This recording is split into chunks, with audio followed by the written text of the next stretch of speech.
الحمد لله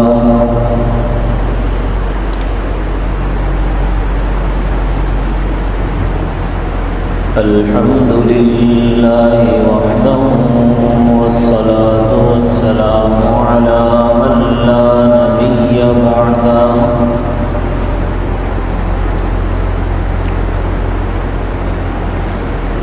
وعلى آله وأصحابه الذين أوفوا عهده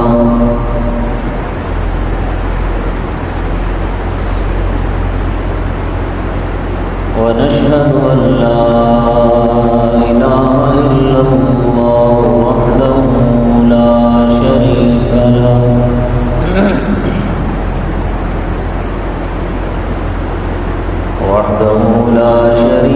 له في الخلق والأمر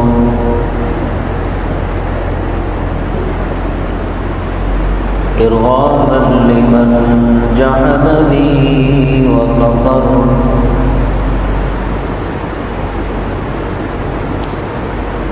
ونشهد أن سيدنا ومولانا محمدا عبده ورسوله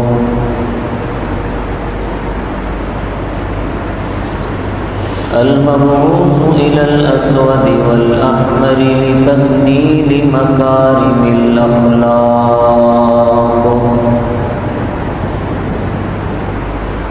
لا يخلق نبي ولا رسول بعده ولا أمة بعد أمته ولا شريعة بعد شريعته ولا كتاب بعد كتابه صلى الله تعالى عليه وعلى آله وأصحابه الذين هم خلاصة العرب العرباء وخير الخلائق بعد الأنبياء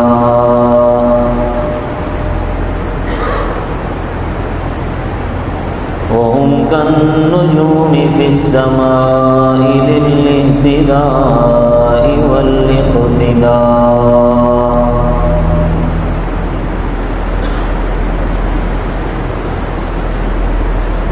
وهم مفاتيح الرحمة ومصابيح الغرر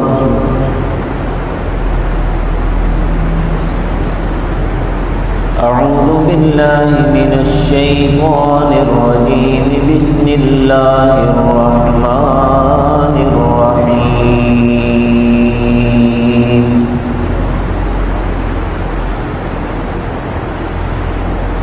ولقد نصركم الله ببدر وأنتم أذلة فاتقوا الله لعلكم تشكرون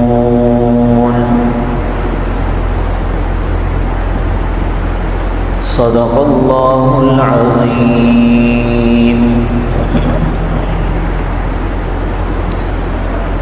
رب اشرح لي صدري ويسر لي أمري واحلل عقدة من لساني يفقه قولي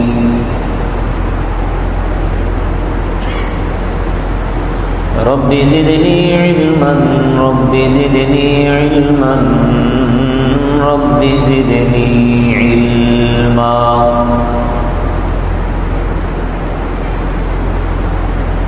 سبحانك لا علم لنا إلا ما علمتنا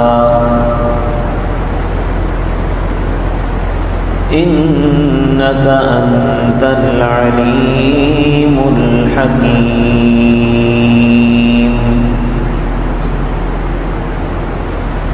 تمام حضرات درود شریف پڑھ اللهم صل على محمد وعلى آل محمد كما صليت على إبراهيم وعلى آل إبراهيم إنك حميد مجيد اللهم بارك على محمد وعلى آل محمد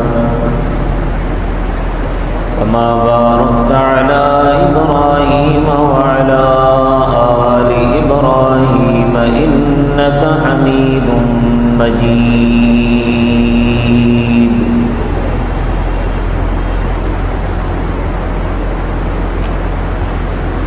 معزز سامعین گرامی قدر،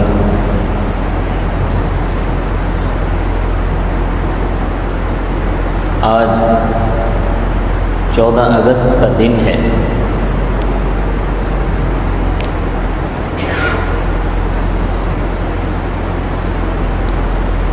اور اس دن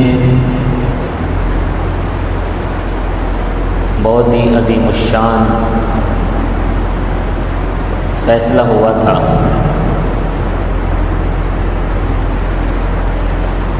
جو کہ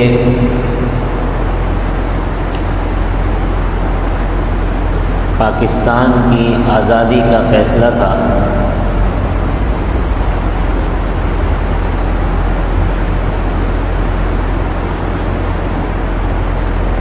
آج کے دن مسلمانان پاکستان کو چاہیے کہ وہ آزادی کی اس نعمت پر اللہ کا شکر ادا کریں،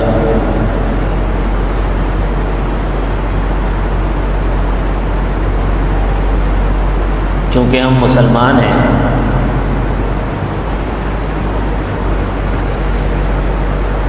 مسلمانوں کے شکر کا طریقہ غیر مسلموں کی طرح نہیں ہوتا۔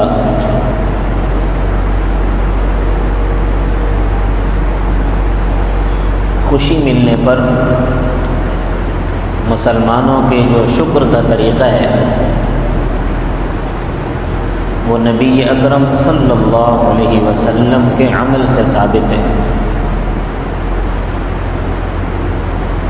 آپ صلی اللہ علیہ وسلم نے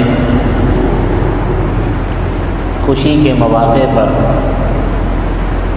شکر کرنے کا کیا طریقہ سکھایا ہے۔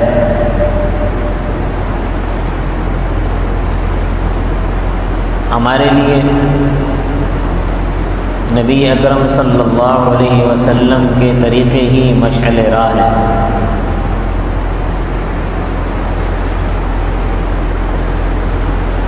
لیکن افسوس کے ساتھ ہمیں یہ کہنا پڑتا ہے کہ مسلمان بھی خوشی کے اس موقع پر غیروں کے طریقوں پر چل پڑے ہیں۔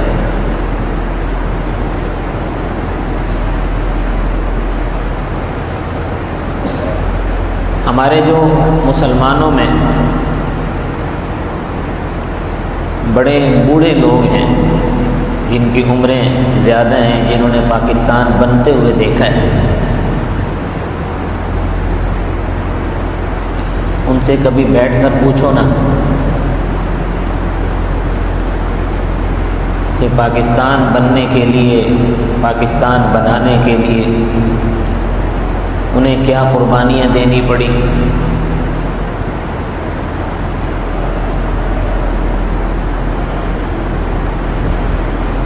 کیسی کیسی آزمائشوں سے اور کیسے کیسے مظالم سے ان کو گزرنا پڑا۔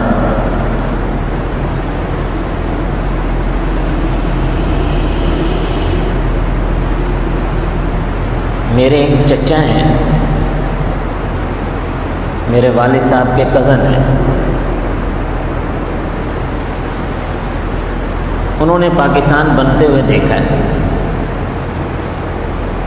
ہم تو چونکہ انصار ہیں، ہم شروع سے یہیں رہتے تھے، ہم سرائکی ہیں تو سرائکیوں نے ہجرت نہیں کی، یہیں کے تھے۔ لیکن پھر بھی میں کبھی کبھی ان سے بیٹھ کر پوچھتا ہوں کہ آپ کے ہوتے ہوئے پاکستان بنا۔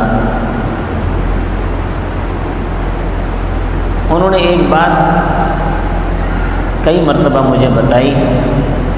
انہوں نے یہ کہا کہ یہاں پر جو ہندو رہتے تھے، جو ہمارے اس پاکستان بننے کے بعد پاکستان میں جو ہندو رہتے تھے، ہمارے لوگوں نے ان کو تحفظ دیا، لیکن ہندوستان کے اندر جو مسلمان رہتے تھے، ہندو اور سکھوں نے مل کر انہیں کاٹ دیا۔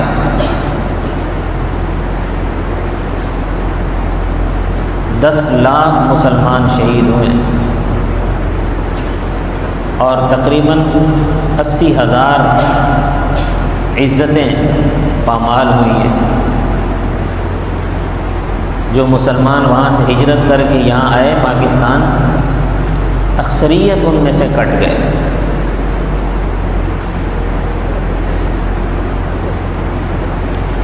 تو میرے چچا مجھے بتاتے ہیں، میں نے ان سے کہا، ایک دفعہ میں نے ان سے پوچھا کہ آپ مجھے بتائیں کہ جو ظلم ہندوؤں نے مسلمانوں کے ساتھ کیا، کیا یہاں پر بھی اس طرح ہندوؤں کے ساتھ کیا گیا؟ انہوں نے مجھے کہا کہ پہلے تو نہیں کیا تھا۔ میرے چچا اس وقت بتاتے ہیں کہ جب پاکستان بنا، میں اس وقت ہوش میں تھا اور میں سب کچھ دیکھ رہا تھا، سمجھ رہا تھا، مطلب اتنی عمر تھی کہ مجھے سب پتہ چل رہا تھا کہ کیا ہو رہا ہے۔ تو وہ کہتے ہیں کہ انڈیا سے ایک ٹرین آئی جس کے اندر ایک بھی مسلمان زندہ نہیں تھا۔ پوری ٹرین میں سارے مسلمان شہید ہو چکے تھے، صرف لاشیں آئی تھیں وہاں سے۔ تو وہ بتاتے ہیں کہ اس کے بعد پھر یہاں پاکستان میں بھی فساد ہوئے اور یہاں بھی ہندوؤں کو مارا گیا اور بدلے کے طور پر مارا گیا، لیکن وہ بہت تھوڑا تھا۔ زیادہ تر لوگوں نے تحفظ دیا۔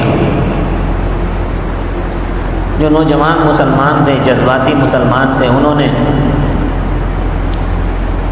ہندوؤں کو مارا، لیکن وہ بھی اس لیے مارا کہ وہاں سے پوری ٹرینیں لاشوں کی آئی تھیں۔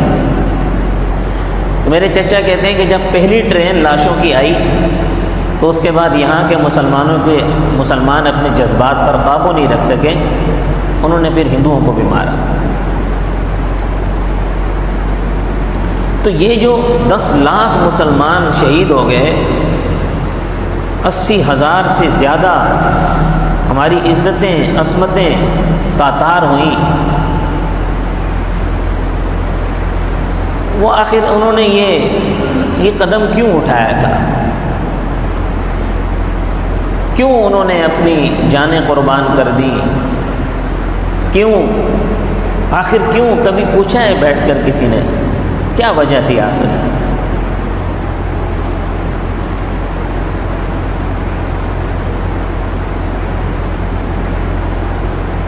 کبھی کسی نے اپنے گریبان میں جھانک کر اپنے آپ سے کبھی یہ سوال کیے ہیں کہ آخر کیوں؟ تاریخ کی اتنی بڑی ہجرت آخر کیوں ہوئی؟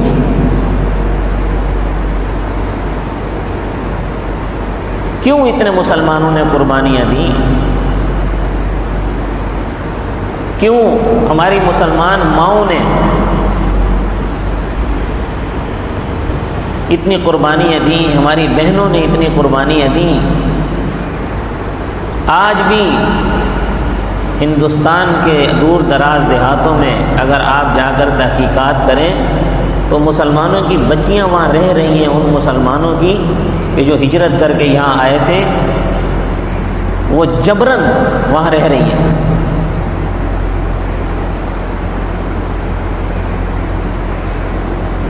مسلمان عورتوں کے پیٹ چاک کر کے اس میں جو بچے تھے ان کو بھی ذبح کر دیا گیا۔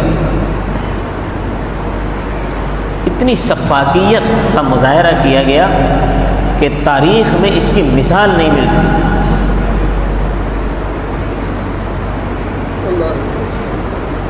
تو کبھی غور کیا ہے بیٹھ کر کے آخر یہ اتنی بڑی تاریخ کی ہجرت کیوں ہوئی، اتنی زیادہ قربانیاں کیوں دی گئیں؟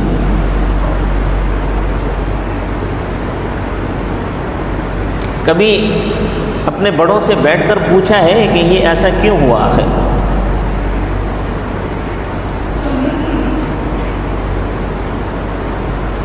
میں بتاتا ہوں ایسا کیوں ہوا۔ مسلمانوں کو ایک الگ مملکت چاہیے تھی کہ جس مملکت میں رہ کر انہیں اسلامی احکامات پر عمل کرنے کے لیے کسی سے اجازت لینے کی ضرورت نہ پڑے۔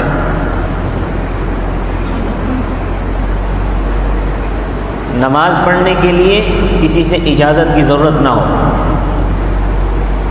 روزہ رکھنے کے لیے کسی سے اجازت کی ضرورت نہ ہو،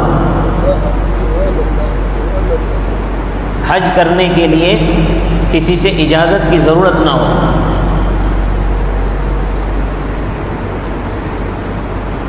اور دیگر احکام شریعت پر عمل کرنے کے لیے کسی سے اجازت کی ضرورت نہ ہو، آزادی کے ساتھ اسلام کے احکامات پر عمل کر سکیں۔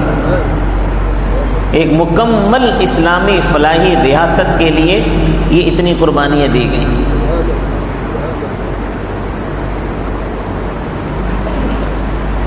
اگر اسلامی ریاست کا تصور پیش نظر نہ ہوتا تو پھر ان قربانیوں کی ضرورت ہی نہیں تھی۔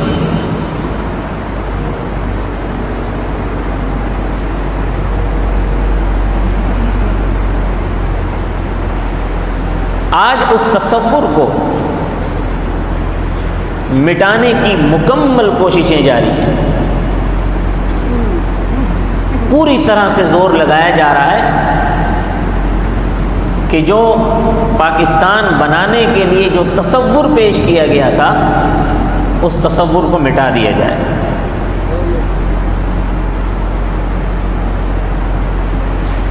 اور صرف یہی نہیں بلکہ اس کے ساتھ ساتھ پاکستان کو غیر مستحکم کرنے کے لیے بھی مکمل کاوشیں چل رہی ہیں،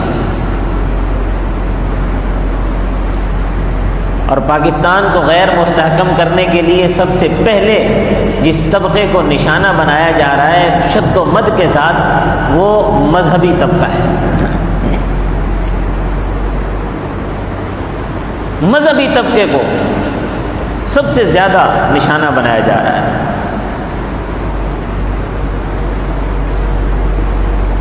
مذہبی طبقے کو کیوں نشانہ بنایا جا رہا ہے؟ کبھی اس پر بھی غور کیا آپ نے؟ کبھی سوچیں بیٹھ کر کہ آخر مذہبی طبقے کو کیوں نشانہ بنایا جا رہا ہے؟ کبھی غور نہیں کیا اس بات پر؟ اس لیے کہ ہمیں جو آزادی ملی ہے وہ اصل میں برطانیہ سے ہم نے آزادی حاصل کی ہے۔ پاکستان جو بنا ہے یہ برطانیہ سے آزاد ہو کر بنا ہے۔ ہندوستان تو تقسیم کیا گیا ہے، آزادی ہمیں انگریز سے ملی ہے، کفر سے ملی ہے۔ بنیادی نظریہ یہ تھا کہ مسلمان ایک الگ قوم ہے اور ہندو ایک الگ قوم ہے، اس لیے مسلمان الگ رہنا چاہتے ہیں، ہندو الگ رہیں، کیونکہ انگریز ہندوستان چھوڑ کر جا رہا تھا۔ یہ بنیادی نقطہ نظر تھا، لیکن انگریز کو نکالنے کے لیے جو جد و جہد سب سے پہلے شروع کی وہ علماء نے شروع کی، مذہبی طبقے نے شروع کی۔ آپ تاریخ اٹھا کر دیکھ لیں، میں نے گزشتہ جمعہ تفصیل سے بتایا تھا، ان میں آپ کو تحریک آزادی کے جو بڑے بڑے نام ملیں گے وہ سب علماء کے نام ہیں۔ حضرت شاہ عبدالعزیز محدث دہلوی ان کے بعد سید احمد شہید، شاہ اسماعیل شہید رحمۃ اللہ علیہ، پھر ان کے بعد حضرت شیخ الہند مفتی محمود الحسن رحمۃ اللہ علیہ، حضرت سید حسین احمد مدنی رحمۃ اللہ علیہ، مولانا قاسم نانوتوی رحمۃ اللہ علیہ، حافظ ضامن شہید رحمۃ اللہ علیہ۔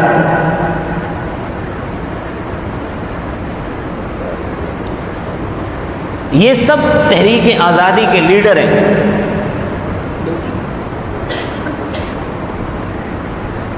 اور یہ آزادی کس سے حاصل کرنی تھی؟ برطانیہ سے، تاج برطانیہ سے آزادی حاصل کرنی تھی۔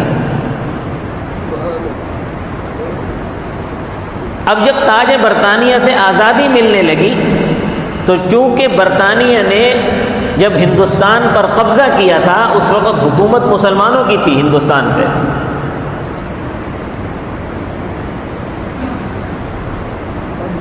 علماء کا نظریہ یہ تھا کہ چونکہ حکومت مسلمانوں سے چھینی گئی تھی، لہذا اب اگر برطانیہ یہاں سے جا رہا ہے، انگریز یہاں سے جا رہا ہے، تو ہندوستان پر حکومت بھی مسلمانوں کی ہی ہونی چاہیے دوبارہ۔ پورے ہندوستان پر پہلے بھی مسلمانوں کی حکومت تھی، اب دوبارہ بھی اقتدار مسلمانوں کو ملنا چاہیے۔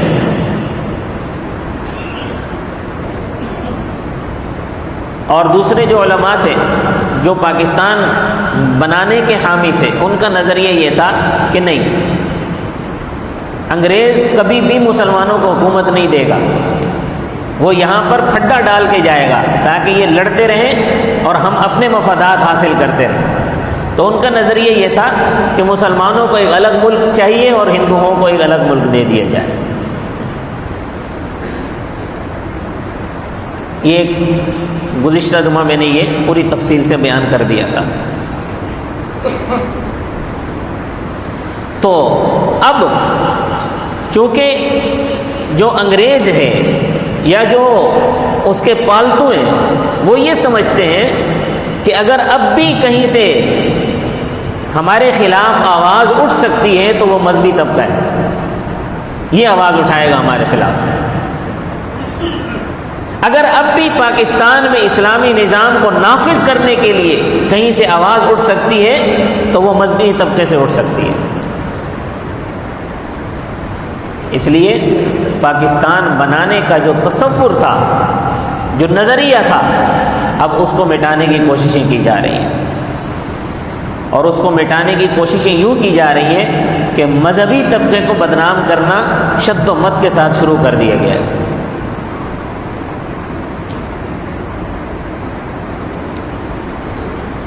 اور بنیادی بات اس میں یہ کی جا رہی ہے کہ جی یہ مولوی تو پاکستان بننے کے مخالف تھے، کہ یہ مولوی تو پاکستان بننے کے مخالف تھے، ان کو کیا ہے پاکستان سے؟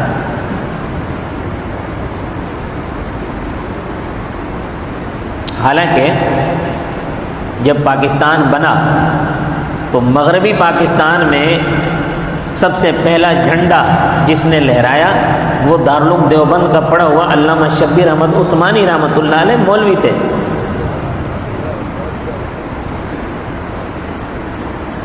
اور مشرقی پاکستان میں جنہوں نے پاکستان کا جھنڈا لہرایا وہ دارالعلوم دیوبند کے پڑھے ہوئے علامہ ظفر احمد عثمانی رحمۃ اللہ علیہ تھے۔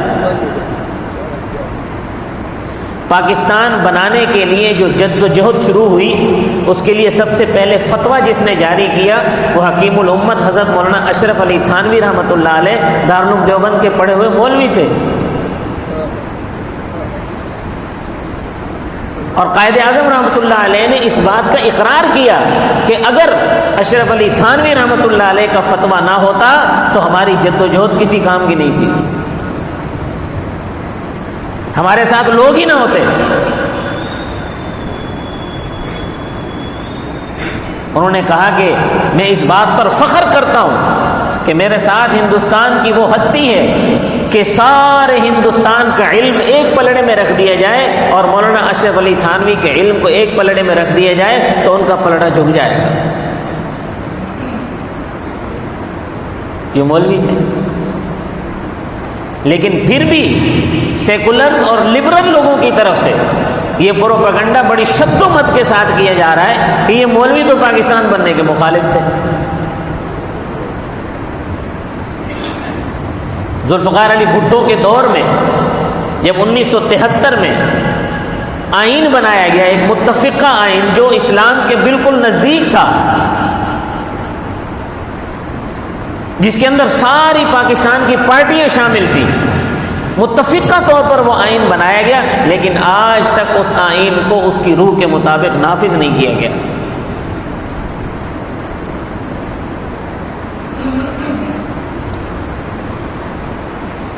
اگر اس کو نافذ کر دیں گے تو پھر یہ اللہ تللے ختم ہوں گے،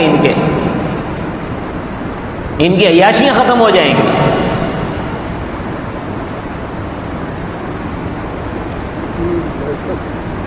تو وہ جو آئین بنایا گیا، اس آئین کے بنانے میں بھی اصل کردار مفتی محمود رحمۃ اللہ علیہ، مولانا غلام گوز ہزاروی رحمۃ اللہ علیہ، شاہ من نورانی کے والد مولانا عبد العلیم فاروقی بریلوی رحمۃ اللہ علیہ، یہ سب انہوں نے سب کو جمع کیا اور بھٹو کے دور میں ایک متفقہ آئین پاس کروایا گیا۔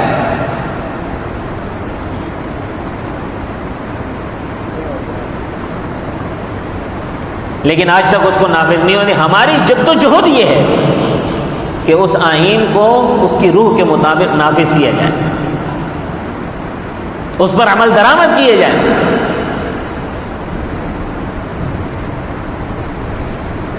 اب جب علماء کی طرف سے پروپیگنڈوں کا صحیح جواب دیا جاتا ہے تو پھر کہا جاتا ہے کہ جی قائد اعظم تو سیکولر پاکستان بنانا چاہتے تھے۔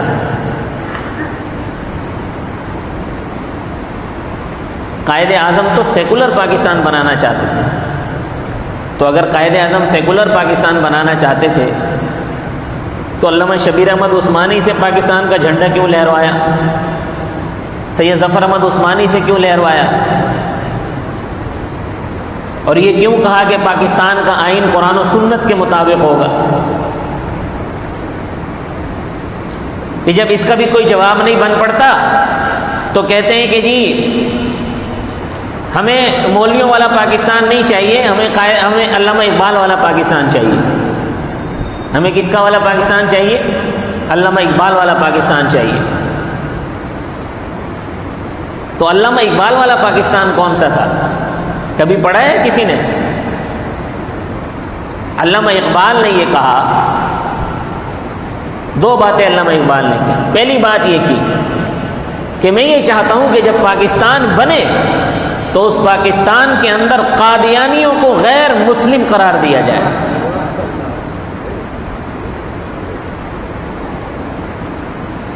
کیونکہ قادیانیوں نے حضور اکرم صلی اللہ علیہ وسلم کی ختم نبوت میں نقب لگانے کی کوشش کی ہے۔ علامہ اقبال نے فرمایا کہ میں یہ چاہتا ہوں کہ جب پاکستان بنے، قانون سازی ہو تو سب سے پہلے یہ قانون بنے کہ قادیانی پاکستان کے اندر مسلمانوں میں شامل نہ ہو، غیر مسلموں میں شامل ہو۔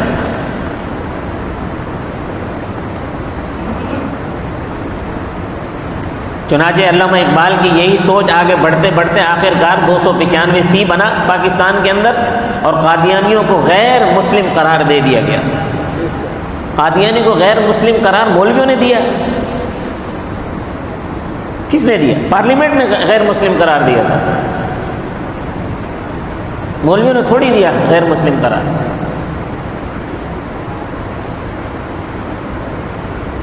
تو یہ لبرل لوگ کیا کہتے ہیں؟ کہتے ہیں کہ جی یہ تو قادیانیوں کے ساتھ زیادتی ہو رہی ہے، قادیانیوں کو بھی برابر کے حقوق ملنے چاہیے۔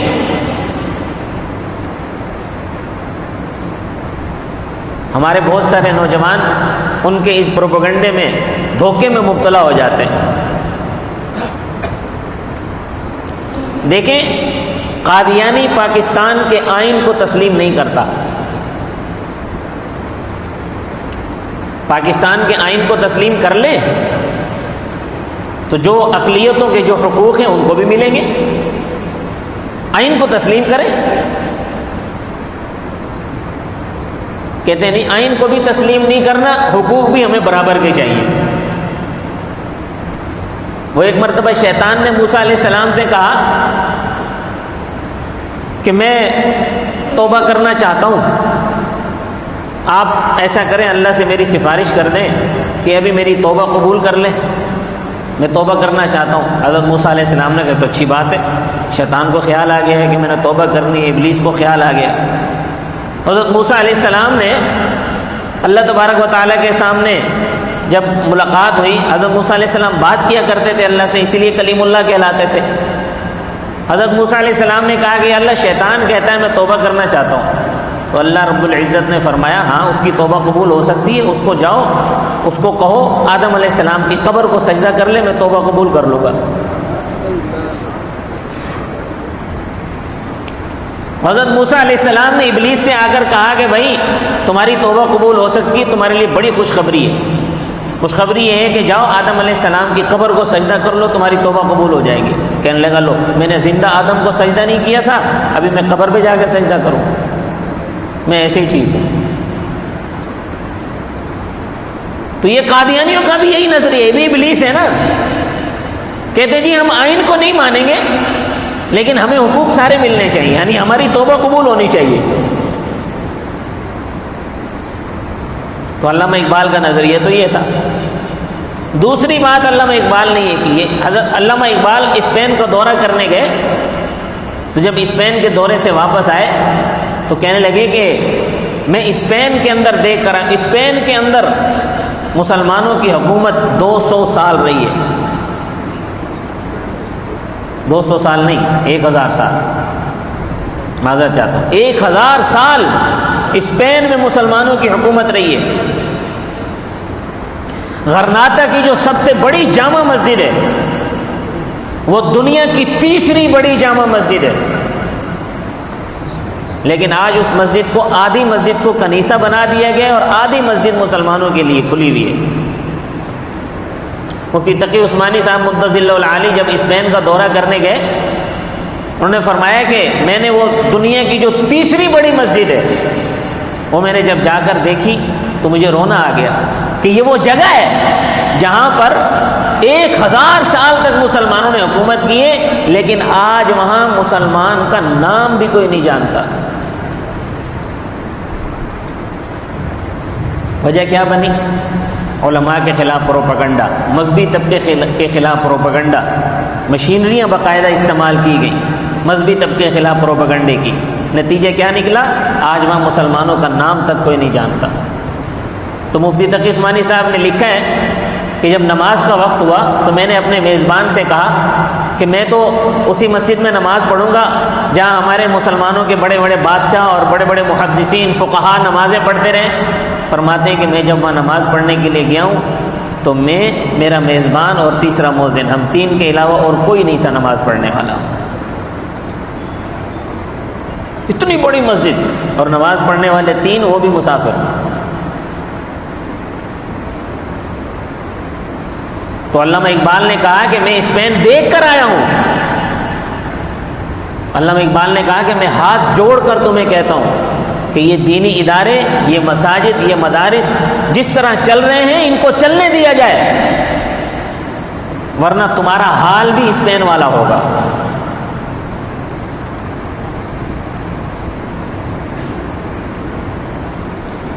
تو یہ جو اس قسم کے پروپیگنڈے کیے جاتے ہیں، ان پروپیگنڈوں میں نہ آئیں، اللہ کا شکر ادا کریں کہ اللہ تبارک و تعالی نے ہمیں ایک آزاد مملکت عطا فرمائی ہے۔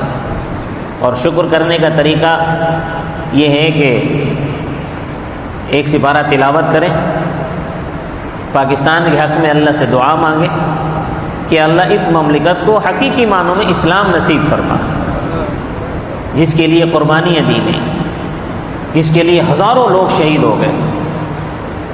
ویسے تو شہید کا خون رائے گا نہیں جاتا، شہید کا خون رائے گا نہیں جاتا، اس ملک کے مقدر میں اسلام تو ہے، لیکن ہم چاہتے ہیں کہ ہم اپنی زندگیوں میں دیکھ لیں۔ مولانا اشرف علی تھانوی رحمۃ اللہ علیہ فرماتے ہیں کہ شروع میں متردد تھا، مجھے سمجھ نہیں آ رہی تھی کہ آیا پاکستان بنانے کی تحریک میں شامل ہوا جائے یا نہ ہوا جائے، یہ بہتر ہے یا نہیں ہے۔ فرماتے ہیں کہ میں نے ایک رات خواب میں نبی کریم صلی اللہ علیہ وسلم کی زیارت کی، حضور صلی اللہ علیہ وسلم نے ارشاد فرمایا کہ اشرف، یہ جو پاکستان بنانے کی تحریک ہے اس میں شامل ہو جاؤ، مسلمانوں کی الگ ریاست بننی چاہیے، اس میں امت مسلمہ کا فائدہ ہوگا۔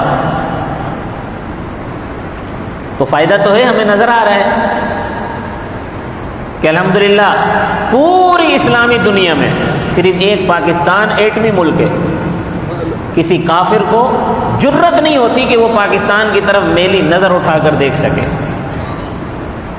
ہم اگرچہ معاشی طور پہ بے حال ہی صحیح، ہمیں اگرچہ بجلی نہیں مل رہی، پانی نہیں مل رہا، گیس نہیں مل رہا، مہنگائی اتنی زیادہ ہے کہ ہمارا گزارا بڑا مشکل ہے، مہینہ ختم ہونے سے پہلے تنخواہیں ختم ہو جاتی ہیں، لیکن پھر بھی اس بات پر تو ہم فخر کر سکتے ہیں کہ پوری اسلامی دنیا میں جو فوجی طاقت ہمارے پاس ہے، عسکری لحاظ سے جتنے طاقتور ہم ہیں، شاید کوئی اور اسلامی ملک نہیں ہے اتنا طاقتور۔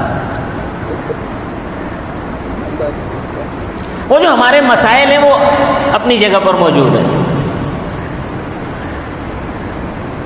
اور اب تو الحمدللہ حرمین کی حفاظت کا بھی کچھ نہ کچھ حصہ ہمیں ملنا شروع ہو گیا ہے کہ اب حرمین کی حفاظت بھی ہم کریں گے انشاءاللہ تعالی۔ حرمین کے لیے تو ہماری جانیں بھی قربان ہے۔ اللہ پاک یہ کام لے لے ہم سے، تو اس لیے شکر کا طریقہ مسلمانوں کا یہ ہے کہ ایک تو ایک سپارہ تلاوت کریں اور اللہ کے حضور 2 رکعت نفل نماز صلاۃ الحاجات پڑھیں، اللہ سے اس پاکستان کے حق میں دعا کریں کہ اللہ پاک اس ملک کو حقیقی طور پر اسلامی فلاحی ریاست بنا دے۔ ہم نے خوشیوں میں غیروں کے طریقے اختیار کر لیے، جس طرح غیر خوشیاں مناتے ہیں، شرابیں پیتے ہیں، دنیا جہان کی گندگیاں کرتے ہیں خوشی کے مواقع پر۔ مسلمانوں کا یہ طریقہ تو نہیں ہے۔ نبی کریم صلی اللہ علیہ وسلم جب ہجرت فرما کر مدینہ منورہ آئے تو آپ نے دیکھا کہ 10 محرم کو یہودی روزہ رکھتے ہیں۔ تو آپ صلی اللہ علیہ وسلم نے پوچھا کہ یہ ایک یہودی سے پوچھا کہ آپ لوگ 10 محرم کو روزہ کیوں رکھتے ہو؟ انہوں نے کہا جی ہمیں 10 محرم والے دن فرعون سے آزادی ملی تھی۔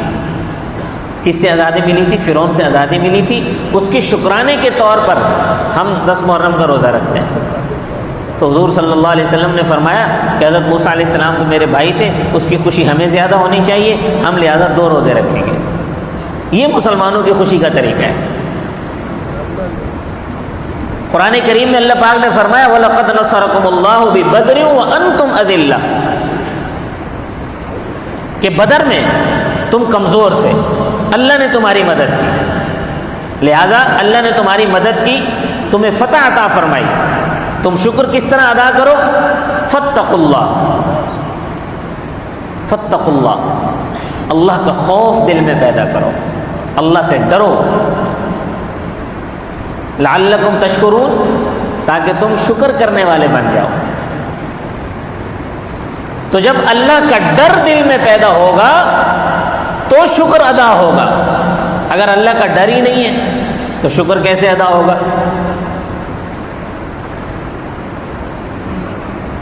آج کل تو یہ کچھ 2-3 سالوں سے یہ نئی چیز آ گئی ہے مارکیٹ میں، وہ باجے آ گئے ہیں، زور زور سے باجے بجانا، اور جو بڑے والے باجے ہیں ان میں سے گدھے کی آواز نکلتی ہے، جو چھوٹے والے باجے ہیں ان میں سے تو گدھے کی آواز نہیں نکلتی، بڑے والے باجے آپ ذرا غور کریں گدھے کی آواز نکلتی ہے، اور قرآن کریم نے بدترین آواز گدھے کی آواز کو قرار دیا۔ یہ خوشی منانے کا طریقہ ہے مسلمانوں کا۔ ترمذی شریف کی حدیث ہے، مسلم شریف میں بھی حدیث ہے، نبی کریم صلی اللہ علیہ وسلم نے فرمایا کہ اللہ 2 آوازوں والوں پر لعنت کرتے ہیں، ایک تو جو خوشی کے موقع پر باجے بجائے، دوسرا جو غمی کے موقع پر نوحہ کرے، ان دونوں پر اللہ کی لعنت ہوتی ہے۔ ہم اللہ کی لعنت خرید رہے ہیں۔ ہم خوش ہو جاتے ہیں کہ ہمارے بچے کھیل رہے ہیں۔ آپ اپنے بچوں کو سکھائیں کہ مسلمان کا شکر کرنے کا طریقہ یہ نہیں ہے جو ہم نے شروع کر دیا ہے۔ مسلمان کا شکر کرنے کا طریقہ یہ ہے کہ اللہ کی بارگاہ میں آ کر 2 رکعت نفل شکرانے کے ادا کرے، 1 سپارہ تلاوت کرے، اللہ کا شکر ادا کرے، اللہ سے دعائیں مانگے، یہ شکر کا طریقہ ہے۔